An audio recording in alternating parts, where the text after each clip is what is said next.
Scotland police அளவுக்கு அப்படின்ற மாதிரி சொல்றாங்கல்ல. இல்ல அதெல்லாம் அருள் காலத்தில், காங்கிரஸ்காரன் காலத்தில் ஐஜி அருள் ஒருத்தர் இருந்தார். அவரு ஊட்டியில ஒரு போலீஸ் அணிவகுப்புக்கு போறார். அணிவகுப்புக்கு போகும்போது ஒருத்தர்கிட்ட நின்று ஏன் அவனுடைய சாக்ஸ் கிழிஞ்சிருக்கிறார். யாரு?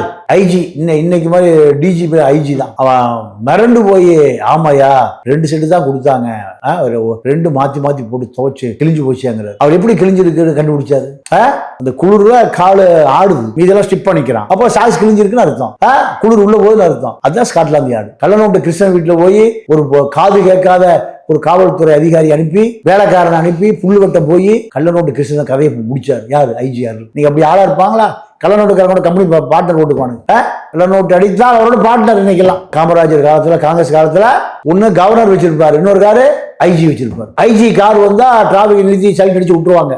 அந்த காரை அவர் ஓட்டுறதே இல்லை. குடியரசு தினம், சுதந்திர தினம், முதலமைச்சர் பதவி எப்படியா நிகழ்ச்சி வந்தாலும் அந்த காரில் வருவார். பட்ட நேரத்துல சாதா கார் தான் போவார். ஒரு நாள் டிராபிக் நிறுத்தப்படுகிறது, அந்த பென்ஸ் கார் போகுது, ஐஜி போறாரு அப்படின்னு டிராபிக் போலீஸ் சைட் அடிச்சு காரை விட்டுறான். ஐஜி இறங்கி இருக்க, டேய் நான் இங்க இருக்க, அந்த கார் யார் ஓட்டுறது, யார் ஓட்டானு போய் அரசு பண்ணி ரிமாண்ட் பண்ணுங்கிறார். ஐயா யோ சொல்றதை ஜெய். போய் பார்த்தா ஐஜி மகன் ஒரு கார்ல உட்கார்ந்து இருக்காரு. இந்த கார்ல ரிமாண்ட் பண்ணுகிறாரு. யார?